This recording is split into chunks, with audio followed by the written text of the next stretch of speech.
welcome to another episode of Planet Nerdtooine podcast. I am your host, Nerdtooine. We do an assortment of comic book related content. We do comic book reviews, we do comic book news, anything really particular in the comic book space. We cover it here. So if that's your jam, please do us a favor, like, share, subscribe. It does so much for the algorithm, and that would really help us out a lot. And now, without further ado, let me introduce my esteemed co-host, Year of the Don't Collector. forget, this is the most punk rock podcast in all of media right now. Well, Brought to because you by your punk rock expert, You're the Collector. And he was punk rock before punk rock, Nerdtooine. listen, apparently, according to James Gunn, everything is punk. So we are going to fully embrace that fact. Okay, so we've got a very interesting show for you today.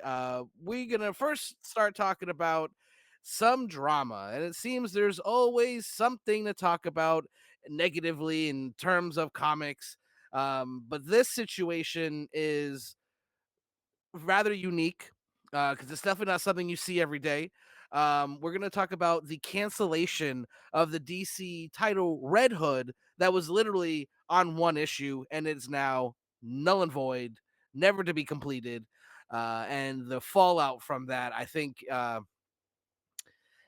don't think the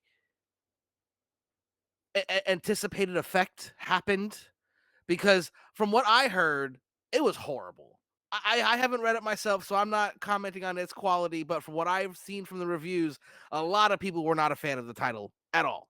So to cancel it because of something the writer said, I think kind of made this book now a collector's item because it's the only one and it'll never happen again. And now this book that a lot of people weren't really into, that was barely going for cover price, is going for 30, 40, $50 a pop on eBay because people want it because it's a hot book now. And I think that was not the desired effect when they canceled the title. What do you think here?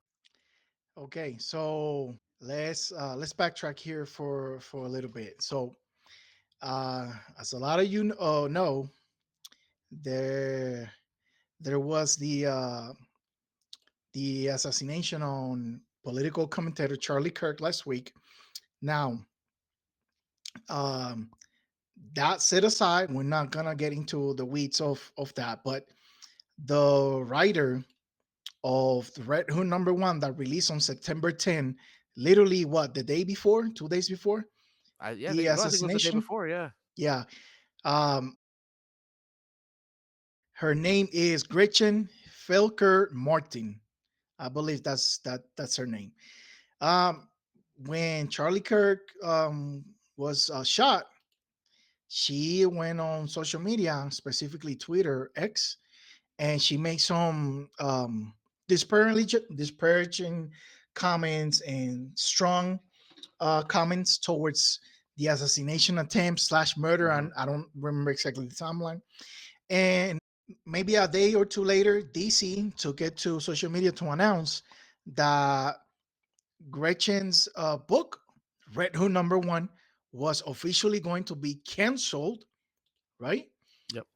They even went as far as to announce that they were going to be refunding comic book retailers for that book, and that they were not going to be delivering or shipping out whatever incomplete orders Right. retailers might have had from messed up shipping or late orders or whatever the case may Right. be. um #1, okay, i I haven't said anything about this plot publicly because I saw way too many takes on this, and I learned a Mhm. lot about the A lot industry of is, people. and people. Okay, no, like again, the Charlie Kirk side of this topic, we're not gonna touch, right? At least I'm not gonna touch. I'm talking specifically about the actions taken by DC based on Gretchen's comments, right? First of all, um, Gretchen Felker Martin is notoriously known on X specifically for this type of commentary. If you saw what she said about Charlie Kirk and you seen her before, you know this is like what she does, Yeah, right? par for the course. Part for the course. If you go right now on Google and type Gretchen Felker Martin Twitter comments, you're gonna get a lot of images on that search, and everything is gonna be like very out there, very Mhm. out there, Yep. controversial. It's like understatement. I don't know exactly the word. It's like rage bait mixed with strong takes against a lot of things that um, inherently will incite reactions from people. Like she'll Correct. be Yep. talking about like Osama bin Laden, like still 2023, 2024, still to this year.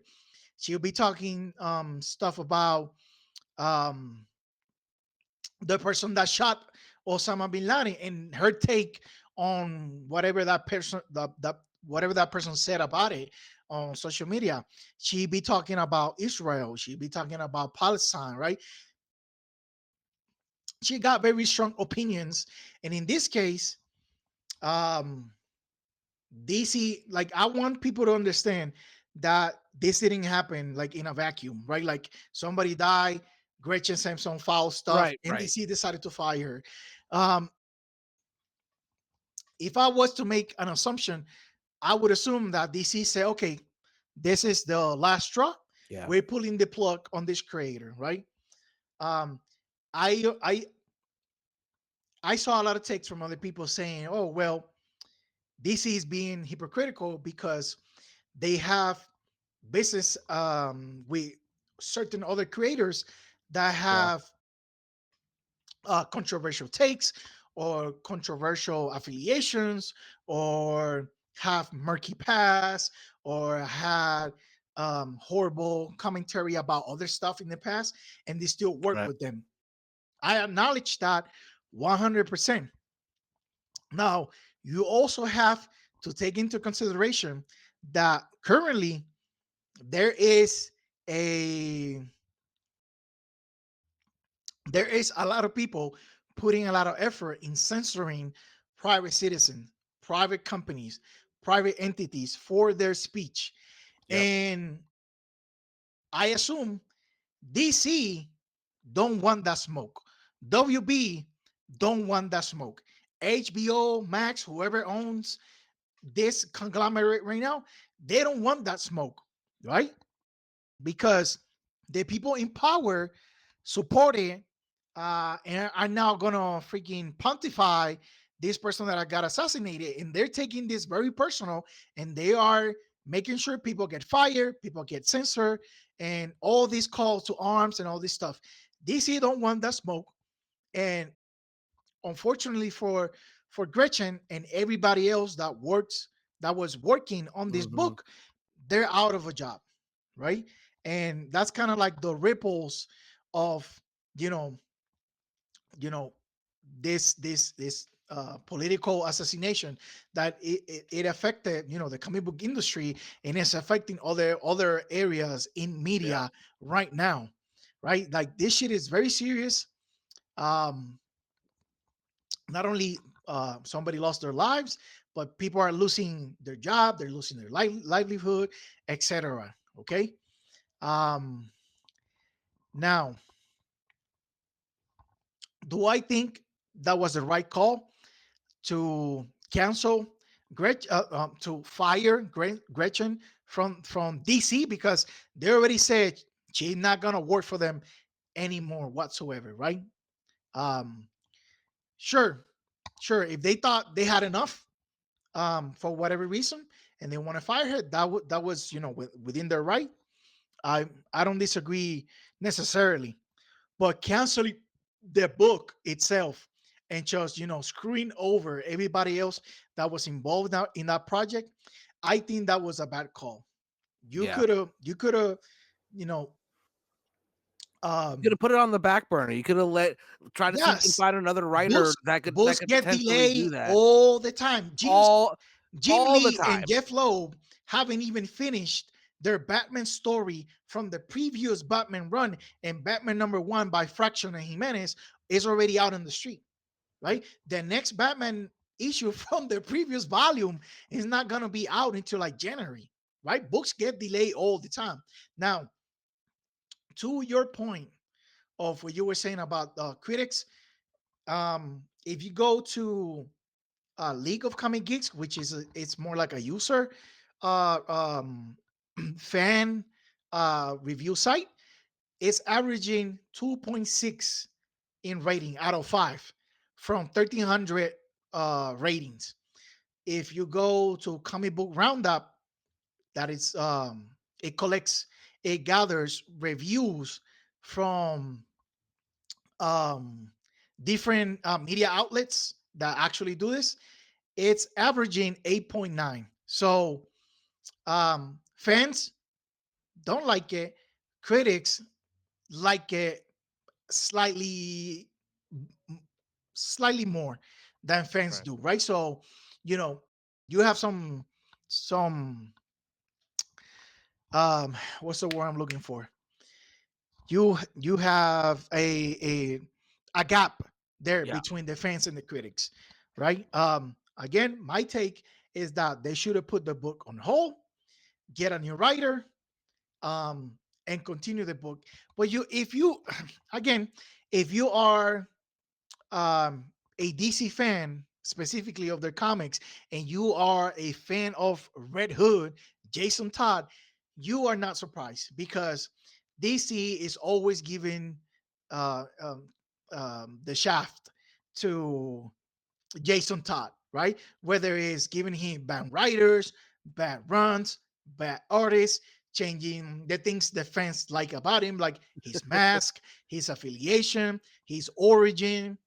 Or Um, how about literally letting the fans decide if he would live or die? I mean, like, call this number and tell us what you think. Should we kill off Jason Todd? right. Yep. Should we kill him? Or should we not allow him to live? Like I don't feel it here. Nah, Jason Todd, um, DC as a publisher hates Jason Todd, and you can quote me on that. And it's not just like the one writer or the one artist or the one editor. We're talking like since the 80s. Jason's been getting shafted by DC Comics. And maybe if this was another character, maybe they would have gone a separate way, but a Yeah. different way. But because it's Jason, you know, And fuck them Huntress. kids, kill him. I think, like, because you got both Jason and Huntress, which are characters that a lot of people like, but they're not, what, use a wrestling term, they're not a draw. Like, they're not. Like, they have their fans, absolutely, and they make good appearances in other people's stuff, but if you wanna talk about, like, that's not a big money maker for them, you know what I mean? Yeah, Those 2 characters, so and it's partially their fault because they keep messing up the character.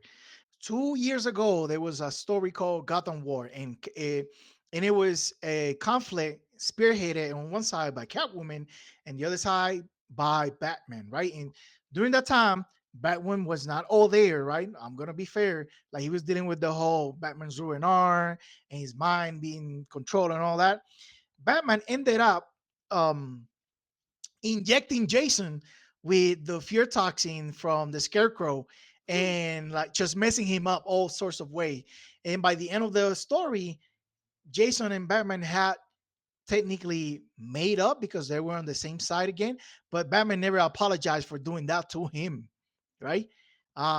And I why? thought I was like, yo, what are Why we why doing why here? would he? Batman's always right. He must have had prep time and came up with the best possible scenario that I had to Nah, it destroy my was one of my sons mentally. When yeah, bro, it's it was not fun. bad. And I'm not a Jason Todd Red Hood fan. I just saw that and I was like, oh my god, this is terrible. Like, what is it? What are we doing here? But then based on what I saw on social media, this is like what DC does. Like Jason Todd is always getting the crowbar, so to speak. No, and I definitely agree. I mean, when you look at it, his career, it's definitely not with set up with glowing reviews and great creative teams. But to touch back on the cancellation, I mean, I definitely feel like to cancel the whole thing, like there are artists that now had, because this is supposed to be an ongoing series, not like a little mini series. So there are creators that were part of it now that are just without all, they could have turned down other books to do this one. You know what I mean? And Like they there's a lot. probably turn in a bunch of stuff ahead of time. Oh yeah, absolutely have to. Yeah, Like, just because the way they release it, there's so they've probably drawn the entire book almost already, you know what I mean? yeah. And all of that work, well, could have been spent on other projects, and now they don't have that income either. And to touch also back on DC, apparently, I'm not a shop retailer, so I don't have this in writing myself, but what I've been told by multiple people is that they were literally saying, "We will reimburse you for all of them, even the ones that were sold. Just Wow. send them back to us." And there will be none coming back. And I seen, and to the community's credit, there were a bunch of creators, not only in just like the fandom space, like the influencers, but shop owners coming on and saying, "We are not going to be carrying this book. We're not going to try to sell it to you for higher prices. We're sending every last one of them back." And good for them, because there are a lot of people on different platforms, eBay, whatnot, all The of them, second market. that are selling it for $30 to $50 because, oh, I've got to. It's like the acetate all over again. Once the acetate scandal hit and those books were like deemed null and void, the prices skyrocketed because people wanted them, because, oh, now it's a hot collectible. No, the fuck it isn't. I'm sorry. We usually don't point the finger at people on this podcast. We kind of try to educate, and then you can do whatever you want with that information. But I'm putting my foot down. If you're one of these people that are out here saying, "Oh, I'm gonna capitalize on an assassination and one person's bad take on it, who screwed over the rest of their creative team, and you're gonna profit off that, you're a fucking scumbag." I'm sorry. That's Nerdtooine talking. That's not anyone I'm affiliated with. That's not whatever. I'm just sorry, because like, and this is the thing. This is the most. This is gonna be so not political, but it'll be by far the most political thing we ever say on this podcast. We'll see. No, no, trust me. Okay, we live in America, and one of our rights is freedom of speech. Now, that being said, a lot of people seem to have forgotten that just because you have the right to say something does not mean you can't face consequences for speaking your mind. You're allowed to do that, but there can be consequences. However, no one should die for their opinion, whether you agree with it or not. And people who are celebrating this person's death, I mean, okay, if you're happy that person's no longer on Instagram anymore, how about you think about his kids for a second? His parents, okay? And you're out here, because like Gretchen's words, like, she not only had a bad take, but she used a word that it's an N word, and it's one of the two worst words on the planet that are both N words. You know what I mean? Like, you can't say something like that and expect there to be no consequences. And those consequences have now cost people jobs and has divided so many people. It's just it's not okay on any front. Every single part of this is just a bad scenario getting worse. And I'm sorry. I can't. I'm all about making you money. I understand. We live in America as what capitalism. I get it. I get it. But it doesn't mean you should capitalize on someone's pain like this. That's my opinion. So what Kyle is talking about is that when stuff like this happens, right? Sometimes publishers have a recall on a book, and all those books go away because they have an error or they were controversial or whatever the case may be, right? And of course, they most often than not they do these recalls after the fact. So some of these books do get out there in circulation, right? Mhm. In fans' hands, if you will. And after the recall in retailers, apparently, in unison decided to just send those books back and forget about it. That exponentially l- brings down the supply of this book in circulation, right? The numbers of this book is greatly diminished now. So Mhm. people run to your third and second and third markets to put it up for sale because there's always people out there that want, like, outside of like whale collectors, people that just collect everything, no matter what. You have people that pursue uh books that might be tainted or might be connected to some sort of controversy, right? And one of the examples you gave me when we was talking about this, what was 2 3 years ago, that What If series Marvel was Mhm. doing with Marvel, Miles Morales, Yep. where he had this every issue was like a what if Miles was the Hulk, what if Miles was whatever, and one of them was Thor, and the writer for that issue was trying kind of like a little too hard to make Miles sound um quote unquote black, right? And it came out as distasteful. It came out as try hard. It made Miles like a caricature, right? Mhm. Of what um of a black person, right? Because black people are not um um a monolith, right? Mhm. Like there's all types and sorts of black people from all walks of life, and it was very tropey. It was very very poorly done. Yeah. And that book, if I remember correctly, also got called back, and immediately people went to the second and third market to resell their copy for 30 40 bucks, etc. Mhm.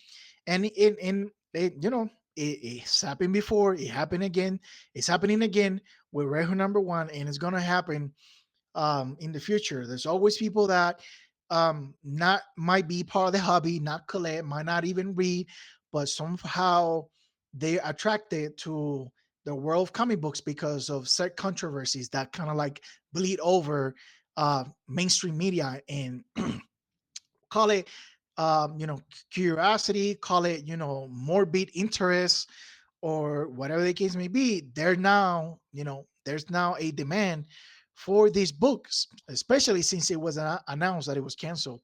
Mhm. So that's another ripple effect that these sort of things have in the comic book industry, right? And specifically in the reading and the collecting and reselling aspect of Yeah. the hobby.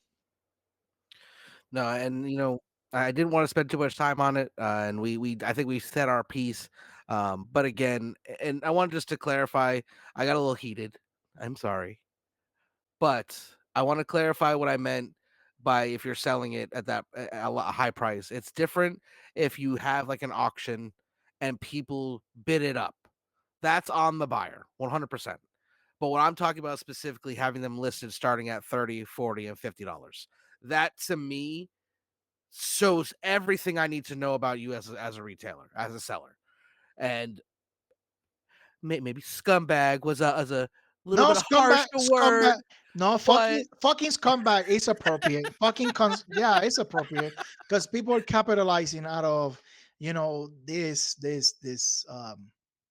tragedy, right? Whether you like yeah, or didn't whether you like, agree with him or his policies or whatever, whether you appreciate Charlie Kirk or not, right? And I don't, I didn't, and right? I don't. It's a tragedy, right? People should not be murdered um, in said fashion. It's terrible the way it happened, regardless of who the person was, right? And people are capitalizing and making money out of it, and it's just disgusting, right? Um, um, but that's all I can say um, for that, right? When it comes to like because like if you don't follow comic books and you are following the news and the political side, Hmm. uh, aftermath of it, we want you to know that the comic book industry also affected when stuff happens in the world in Yeah. general, and this is like prime example of the comic books being affected by stuff that you might think is not related, but like we said here before, like when people say get politics out of comics, um, you know, I don't know if you actually read a comic book before or been around, comic book media, but politics is all we do. It's all we say. It's all we read, Yeah. right? It's inherently political, right? Everything art is inherently political, right? And you can quote me on that too. Um, But yeah, so and I'm going to use that to transition. I think this is a one of those things that starts to make me kind of wish for a zombie apocalypse. So, when you see like things like this, and it's seeming to be okay, and people are just like so okay with saying things that are just so inherently hurtful because they can, I guess. But to move on to something a little more our speed and a little less political, we're gonna switch over and we're gonna do a review of a comic we were sent. The title is Before We Sail, and anyone who knows me and knows what I do and what I like knows that if you have a post-apocalyptic anything you want to let me get my hands on, whether it be a movie, TV show, or a book, I'm all in. I'm ready to read it. So this is kind of billed as a zombie apocalypse style comic, but it focuses more on the mental health aspect and the toll the apocalypse itself would take on humans. And I think that's a really interesting way to go about this. Is when we talk about zombie apocalypses and the apocalypse genre in general, a lot of things have been done. So if you're gonna do a new one, kind of got to put a fresh spin on it for anyone to really care. And I think Before We Sail did put a nice little fresh spin on it. Before We Sail is a story by Carlos Yacolka, art by Michelle Lind. The lettering is done by Diego Revallo. The design is done by David Escobedo. The publisher is David Lloyd, and the editor is Alberto Rayo. It's not a traditional comic book. It's set up to be specifically read on like a computer's monitor or a tablet. So it's not like vertical, it's horizontal. And I think that is a very interesting way to get people reading, because if you format it like that, it doesn't you don't have to necessarily go and try to find where it goes. It just kind of just goes across the page. And I think a lot of people who are not accustomed to reading comics can get into a title like this fairly quickly because they don't have to deal with that. No, as a writer, I think this is brilliant. I mean, it will save a ton of money when it comes to trying to get this book to exist because it's all digital. And I also think the landscape format lets you fit more of your story onto one page. So it gives you a little extra per page because it's basically like having a full book of splash a pages. white screen. You know what I mean? Like A it's lot of the huge. panels are very wide and open, Yeah, um, and the artist managed to like put everything they wanted in there, right? At no point it felt like there was stuff missing or there was not enough space for a background or for zombies right. or to like depict the the areas where the scenes were happening, like specifically like at the pier or at the In the city. at the It city or really gave it, like, because it's the apocalypse, there's very few people, it kinda gave it, like, a big feel. Like, it felt like these characters were living in a much bigger world, like, it kinda like, you said there wasn't a lot of things missing, but there was humans missing. So, it was like no, our I'm just talking world, about like world building, like right. like they fit everything they wanted in their backgrounds, like the decaying cities, the empty highways, the empty ocean, ocean view, right? Right. Like all of this stuff. Um, I think they maximize the format that they went Yes. with, right? Absolutely. Um, Absolutely. so that's one of the pros that Before We Sail has going for them, right? I think being in this format it was designed more so to like specifically be read digitally, like you say. Right. If you have a Kindle or an iPad or one of them huge phones with those huge screens, like the reading experience, I'm fairly positive because we read a digital copy, that it'll be something easy to consume. Yeah. Um, and since it was made in that format, um it can be carried in a lot of these websites that Mhm. also carry a lot of indie comics, like comicsology, Kindle, and like all these other whenever you can read graphic novels easily. I can see Before We Sell fitting that Oh format yeah, as well, right? So definitely. even if this doesn't reach classic typical comic book readers, it can reach another audience just because of the format. Yeah. um like you were saying in the beginning, um the setting and the world, right, like makes this a zombie apocalypse story, right, or just a setting.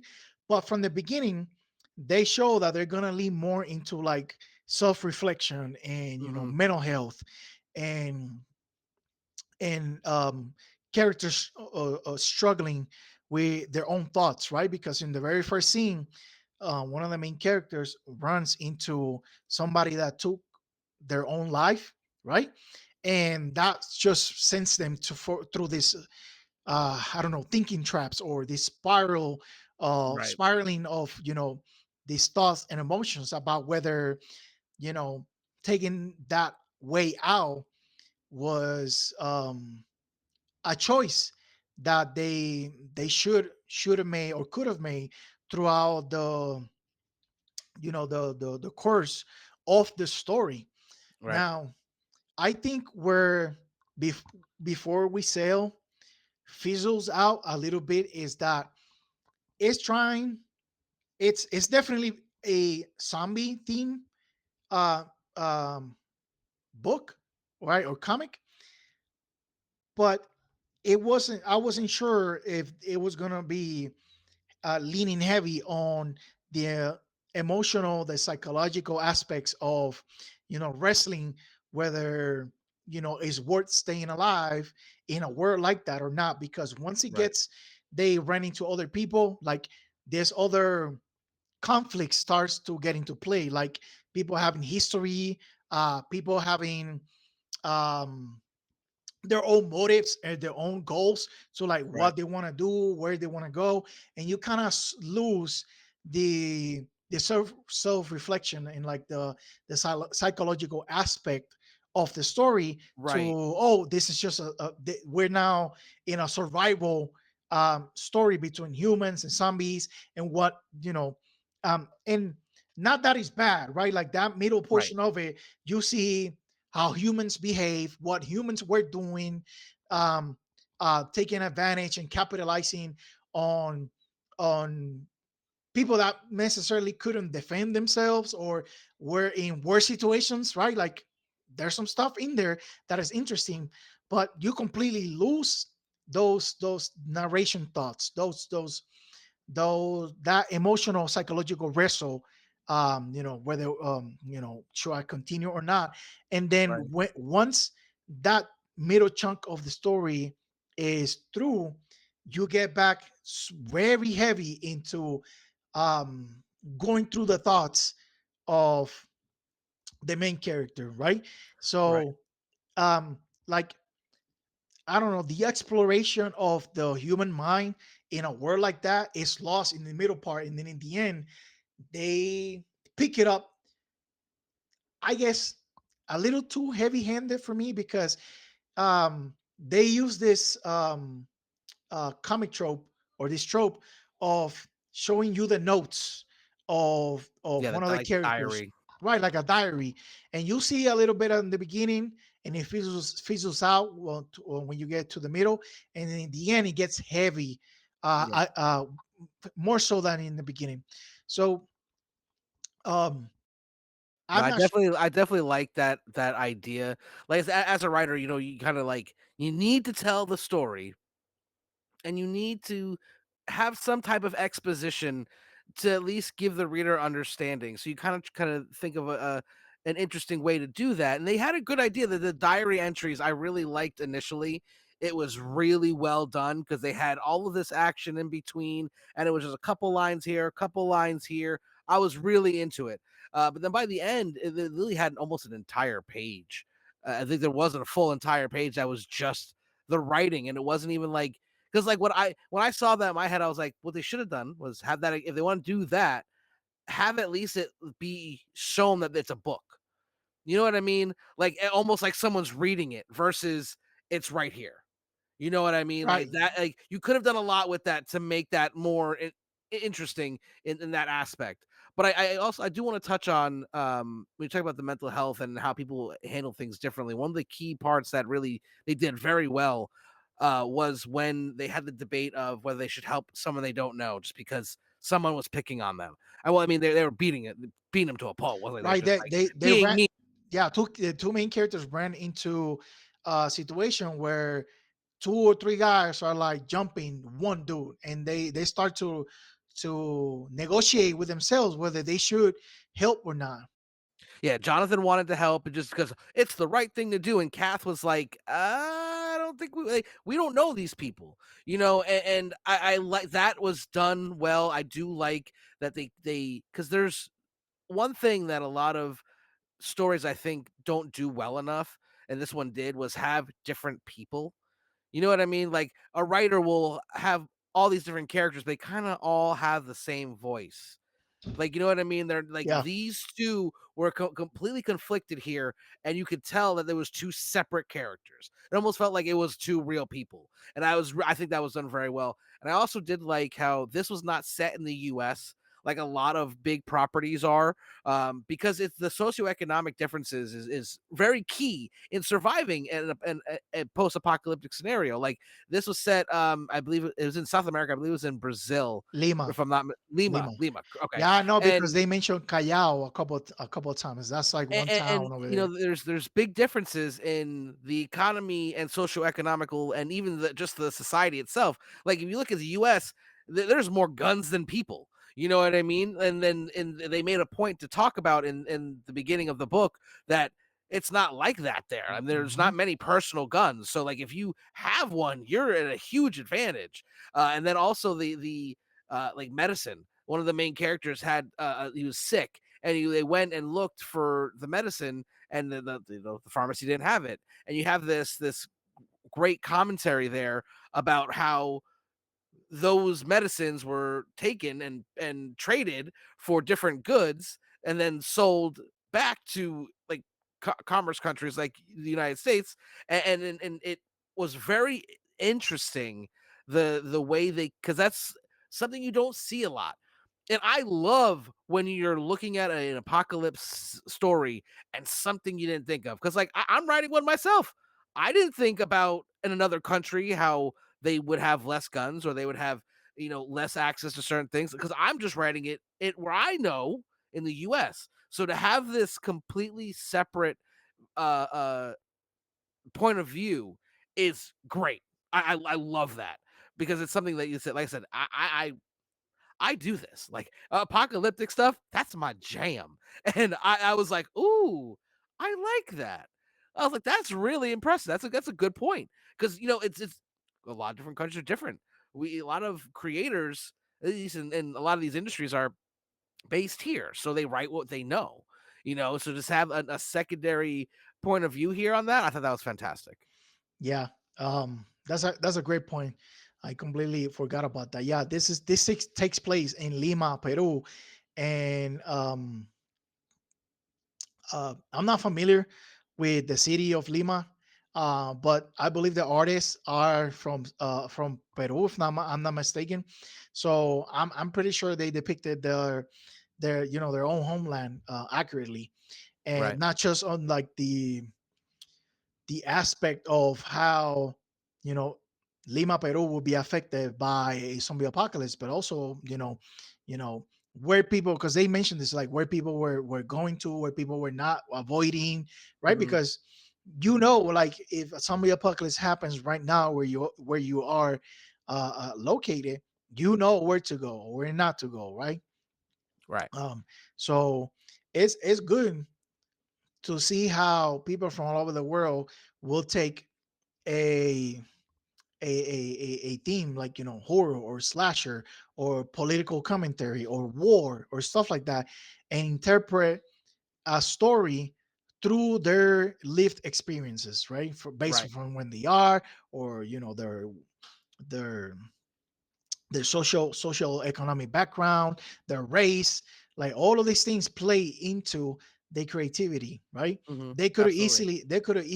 easily done an apocalypse story on in New York or Yep. in California, where I think Carlos is based off now, right? Like all of these things. So the fact that they said, no, we're gonna do it like if if it happened back home, and for somebody that is not as experienced and well read in this genre, um, this is the first time I seen anybody provide their take on a zombie apocalypse anywhere in South America, let alone Lima, Peru. So Right. good, props for them to Absolutely. to sticking to their guns and doing what they wanted to do at the end of the day. No, absolutely. And another thing they did really well was, as we were talking about earlier, when you have these characters that have different ideologies, having them clash, and it makes sense. Like personal vendettas versus what's best for the group. Do you like?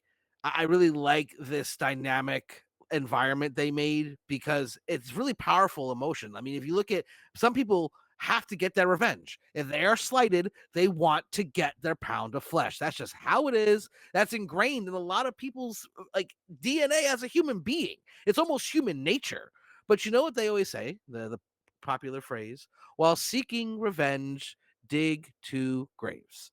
Because and it almost came to that at the end of the book when she finally had her chance to avenge her love, and she had to decide, do I save my friend or do I kill the guy that killed my love? Right.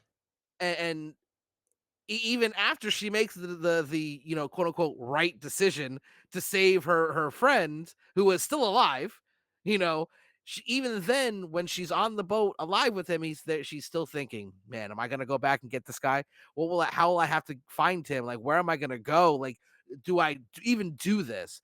And it's not a glamorous part of the apocalypse, but it is something that would happen. And I have to give props to them in that regard because, again, this is I'm gonna be kind of cocky. This is my genre, okay? Like this is one of I love to watch it. I'm creator in it, and it's very kind of how I live my life. I always think of what's the worst case scenario, what could happen, and prepare for stuff like that. Yeah. And I think they did it really well. And I will say that when you try to be bold and not just because you could it's so easy to give in these stories, to just give me blood guts and scary and zombies attacking and all this. It's so easy just to do page after page after page of that, and they didn't. And Right. I think that was a wise choice for the story they were telling, because it needed it because they are very deep story. It wasn't just people in an apocalypse. You know Yeah, what I it's not mean? a slasher. It's not action based. The genre is zombie apocalypse, but it's more of a dramatic tale of people trying to Yes. survive. And that was I'm guessing that was the goal. I haven't had a long conversation with the creative team to know if that's exactly what they were going for, but that's what they nailed. Like, you know what I mean? They hit that right on the head. So if they were trying to do something else, you missed and did the right thing over here, you know. Yeah. But I definitely you can find that online. It's only online. There is no physical. So we'll have that link to that in the description below. If you're interested, check it out. It's called Before We Sail. And I appreciate the creative team sending a copy over. It was a fun read, and like I said, I really liked how they wrote that book for the medium. You know what I mean? And they utilized every bit of space they had in that format. And that was just beautifully well done, in my opinion. Yeah. No notes. No notes needed. Thank you very much. All right. Remarks So complete.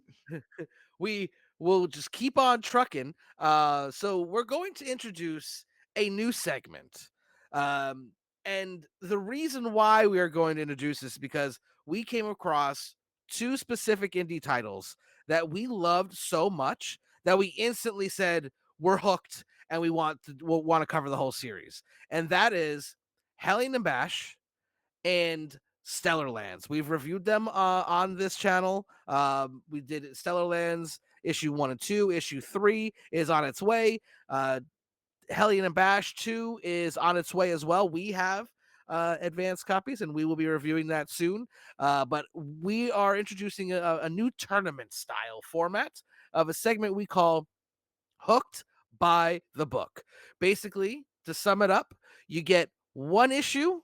If we read it and we love it and we're hooked, it would then be entered into Hooked by the Book tournament. We, as of right now, we have one official entry, and that is Sketch Night. Sketch Mm. Night is definitely on that Hooked by the Book. And then there is a second book that we are pretty sure we're going to be on there, but I don't want to drop that name just yet. I want to give you a little surprise, a little secret. um, but like, Hellion and Bash and Stellar Lands were so above the standard, in my opinion, of what a quote unquote indie comic should be. And they kind of both blew us away.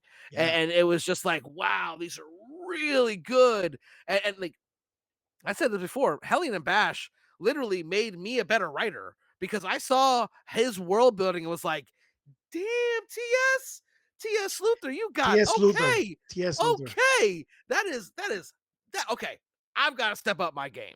You know what I mean? And that should tell you all you need to know about how good that book really is. Like I said, if you're interested, we do have a full interview with TS as well as our review of Hellion and Bash number issue 1, issue 2 will be getting reviewed soon.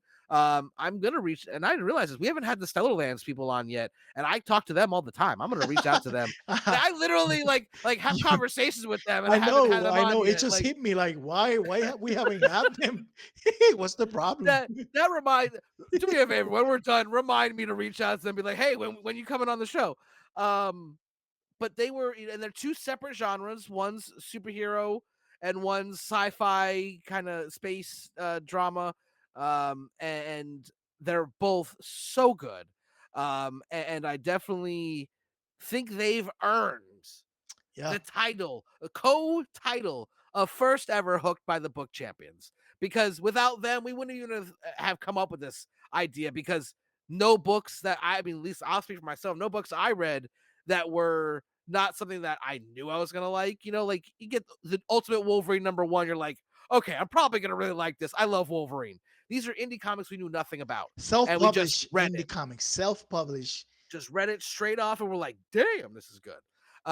So I definitely am looking forward to this. So if anyone is listening, if you are interested in submitting your book to potentially be in this tournament, please just send us a direct email, either through email or a direct message on Instagram or on YouTube even.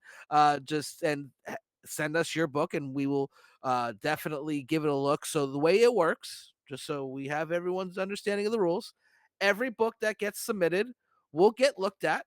Not all of them will be reviewed, and not all of them will make the cut into the tournament. Now, we will at the very least give it a shot. I'm not I don't want anyone to think, "Oh, I'll never make it, so I'm not even going to submit." If you got a title, send it to us. And we still might review it. Just because you didn't get into the actual tournament of Hooked by the Book doesn't mean that it's not going to be covered.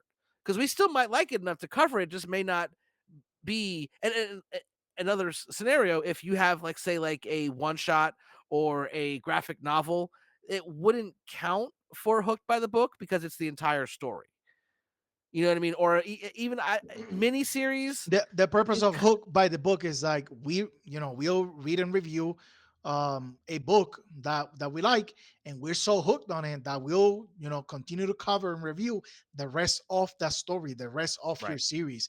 If you submit a one shot, a graphic novel, a super size, giant size comic book, and we like it, we'll talk about it, we'll review it, it'll be covered, and that will be that would be it. It was not gonna be part of the hook by the book segment, because right. the whole purpose of being hooked is like you need more. You gotta get more. And if you only Right. have like the one story, the one issue, the one graphic novel, then we'll promote it. We'll just come out with another catchy phrase for it. I don't know. I We'll mean, figure something out. I promise you. what's year's issue? Hooked by the Book. Yeah, Listen, we we we we a cook here. jingle, We we be a cooking jingle here. waiting to happen. We chefs in the kitchen, baby. Get out if you can't handle the heat. But when it comes to uh reviews here, we are very honest. We're not just gonna gas up something if we don't like it. And there's a chance if you submit something, we'll read it and be like, listen, this is not something we're gonna cover. It Yeah. might not be because it's bad. It just might not be something that we enjoyed enough to cover. Because Okay. there are books that I don't that are fantastic, and movies and stuff like that that are fantastic that I don't like. You know what I'm saying? I'm gonna say automatically disqualifiers is if you have a AI story, whether it's the writing and the art, anything AI involving your project outside of doing research, um, we're not gonna give you the time of the day. All right, Yep. we support creators And here. We yep. support the craftsmanship of writing, the craftsmanship of storytelling through art, and AI does not qualify for any of those. So if you got something going on over there with AI, do you? We're not stopping you, but we're not gonna give you the time of the day. Uh, that's just how we roll here in Planet Nerdtooine, Yeah. the most punk rock podcast in the world. But and to take that a step further, if you do have AI and you don't disclose it before, and we find out, oh, we gonna cover it. We gonna cover it Well, in a way yeah, that you ain't gonna like. We yeah, we'll make time for you. we, we will dig two graves, baby. We will We dig, will make time for you. and Yeah, in not a glamorous way, no, you're gonna be because on my that is shit the worst. list Because with that's Joe even worse. Quesada and Dan Slott. So wait, So you don't want me to get you any Joe Quesada or Dan Slott autographs while I'm in NYCC? I was gonna get them specifically for you. if you can get me anything, will be like a written apology from Dan Slott. That I would take. Okay. Not for nothing, but I might clip that and walk up to him and be like, "My, Okay, clip I this. Clip this right play." now. Okay. I want a written apology from you, Dan Slott, for killing Jessica Drew Spider Woman. And until you don't apologize officially, you're on my shit list. Click. All right. um, but back to the Hooked by the Book. We're gonna do it like a tournament style. So it's gonna be like I'm hoping to do like a Sweet 16. I would love to have 16 books on in this I tournament, I but think we can, like, I think we honestly, definitely could. not for nothing. I'm not tooting our own horn here, but Sorry. people that are creators um might have seen our shows, might have seen clips of this show, and they thought that maybe these guys know what they're talking about. Maybe these guys are onto something here, and they submitted their projects for us to cover, whether it's because they want to get more eyes on it, or they have a Kickstarter coming up, and Mhm. they want um, to be advertised, or they just want to like make the rounds on social media and attract some foot traffic to their Kickstarters. That's how this we've been covering all these indie books, or some of these Yeah. indie books, right? Some of them, yeah. Others, we know the creators. We reached out, hey, send me a copy for me and my co-host, right? Talking about Kyle here, because he's the one engaging in a lot of these conversations. Hey, send us a copy. Me and my co-host will review and cover this book, or your book, or your Kickstarter project, whatever the case may be, on our podcast. And they're like, here you go, here you go. um Danny Fresh, we just had him a few episodes ago. Yeah. Before we got him over, he disclosed to me that he was working on a comic book. Guess what? He's gonna be back to promote Yep. his book for his Dude, and Kickstarter, he and he we're he gonna review it. recently posted, like, a little sneak. The Like, sketches. it was just one little sketch. I was like, "Damn," like, Mhm. my first thought was like, "Okay. Yeah. Alright, Yeah, let's do and I'm ready." you know what's crazy? The artist that you see the sketches from never worked in comics before. So they're both debuting in comic books. Sounds similar to my creative team. I'm just Mhm. saying. Yeah. And I was actually talking to TS. Is it today or yesterday? I can't remember exactly when it was because I talked to a lot of people. But I definitely feel like creatives like us, like people who are not the stereotypical comic book creator. We're the ones who are not trying to do this for a lot of money and trying to get famous. We're doing it because we love for the love of the game, the great Kevin Costner movie. And the industry desperately needs people like us right now because the bubble is going to be popping soon. And when that bubble pops, a lot of these people that enter it just for the money are gonna be gone. And it'll be people like me and TS and Danny and Jason Douglas, that are pushing through and creating because it's what we want to do. We have stories we want to tell, we have art we want to draw, and it's just it's really just trying to put out great books rather than let's try to make the next hot book to make all this money. Let's sell 500,000 copies of Batman #1 because we put them all in blind bags. People are buying multiple copies just to inflate our numbers. Not for nothing, but that's what's happening right now. And I think good or bad, the comic I haven't read Batman #1. I put my foot down and said, I'm just not doing it.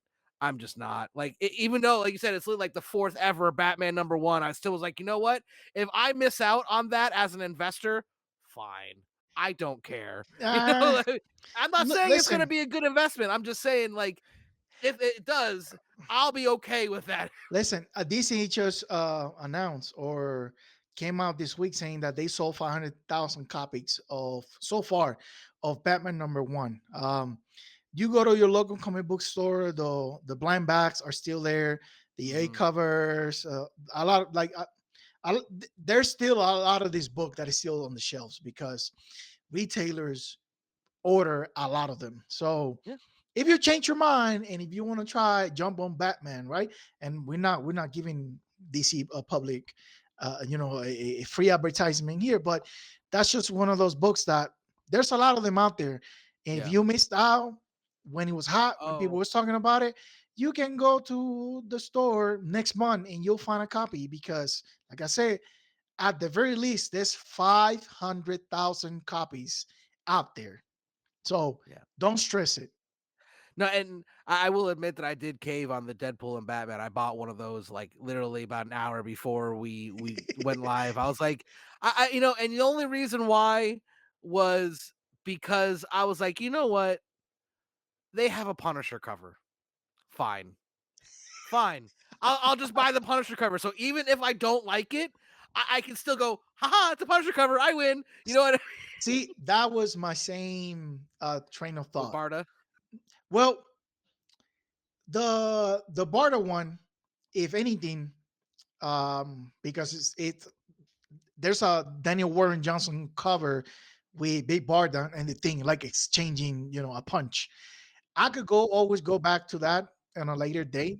Um, the one I wanted to grab, the one I fit in my budget this week was the Peach Momoko cover because not They're only Beast I Buckle. love right, it's Peach Momoko, but because of her exclusive contract with Marvel, Peach Momoko has not done any DC work in Oh like yeah, three that's or right. 4 years. So who knows when she'll be back doing anything for DC officially. So I was like, let me grab this because, even in the next crossover, which is backwards like Batman Deadpool, there's no Peach Momoko covers on that one because that Mm. one is basically being published by DC. This one is being published by Marvel, hence why it's Marvel slash DC, Deadpool slash Batman, and the other one is like the inverse of that. So um, there's great covers on the next one that I'm definitely looking already. But this one's like, even if I don't like it, I gotta, DC Exactly. Peach Momoko cover. Because like and we talk about this all the time on the podcast about how like I don't like supporting these clear cash grabs, even if I want to. You know what I mean? Like it's almost against my nature. Like and this is me complaining for a second. Let me do a little rant. I'm an exclusive retailer. I've got a whole long box full of James Tynion exclusives, limited to under 1,000, and they're just sitting there. I've tried to sell them. No one seems to want to pay for them, but they'll go spend $150 on 15 blind bags and not get a single cover that they want. So yeah, I'm a little butthurt. I'm a little butthurt because I can't sell like they do. You know what I mean? I'll be honest. I'm real. I know it's me being like, nah, I can't sell Woo! books. But at the same time, it's a great from the business standpoint. We talked about this before. How it makes sense on their end. That's how they sold 500,000 copies.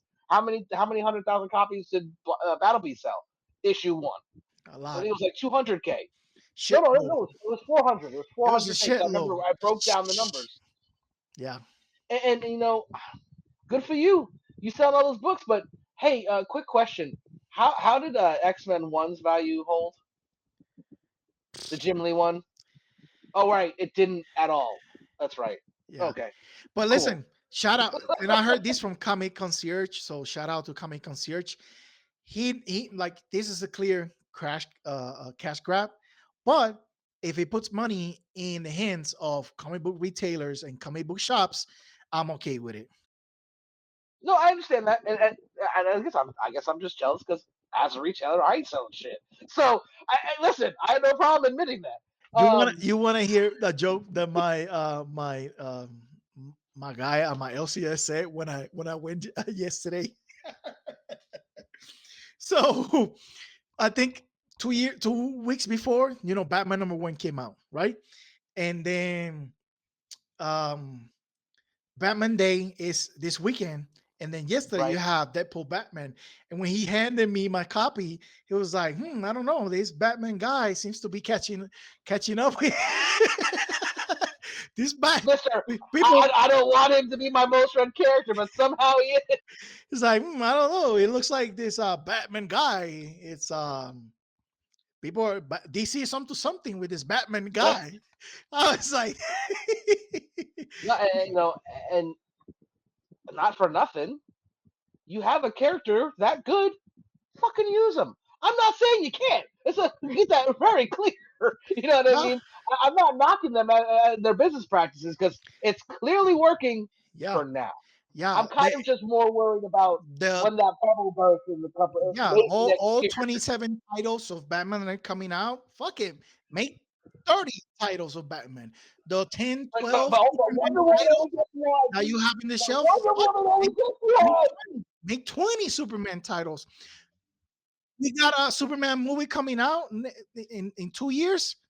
Why not one? Flush a freaking push out Batman movies, Superman movies, like every other year. Why not? Oh no, we got Supergirl. Supergirl's next. Supergirl. Okay, cool. Give me Batman. They announced Batman 2. Is why, like, I remember like this was one of the criticisms I have of Warner Brothers during their Snyderverse. Like, why we don't have another Superman movie? What's going on here? Where's the Batman movie? Where's, like, you did $1 billion Aquaman? We should have 4 Aquaman movies. We should have had 5 Wonder Woman movies. Like, what are you doing? You don't like money? Is that what you're telling me? Because that's what I take from them not coming out, not putting out more stuff. Like, who cares if they're not critically acclaimed? Did they make money? Make another one. And that was the exact conversation we had about Superman. I was like, I hope it's good, but I would rather it make a lot of money. Yeah, because that means they turn a DC profit. will make. Cool, make another one. Make another one. Yeah. But yeah, superhero fatigue my ass. Give me more. Give me more. I don't care. Okay, Ryback, feed me more. That's a deep cut right there. Anything you want to shout out for next time? No. I'm good. I'm good on my own final thoughts. Okay. And next time we should be reviewing a few more. It'll be more review based next time. Hopefully, there won't be any more breaking news that makes us spend the first half of the podcast talking about. So we can get down and do the real fun stuff. And I'll try at my best at least to do a little video diary of my trip to NYCC. So bring that to you guys. I'll see if maybe I can get some interviews as a writer myself. Maybe, hey, bud, I'm a writer too, but can I ask you a few questions? Yeah, no, do a blog, bro. Definitely do a blog of your experience. And I have to get Dan Slott's official written apology for years. No. Make sure that Dan Slott gets my message. Hey, for the record, if for some reason him or his security punches me, I'm gonna fly out to Denver and hit you. Just so you know. Just so you know. That's okay. That's a risk I'm willing to. I'm just gonna pass the message along. I'm just the middleman here. That's okay, because then Dan Slott is gonna make it twice on my shit list. Then you hit Nerdtooine and then he hit me. That's 3 times now you're on the list. Yeah. So tread carefully, Dan Slott. You're gonna be Chris Jericho. You just made the list. Yeah. All right. I am Nerdtooine. He's You're the Collector. Until next time, stay nerdy, my friends.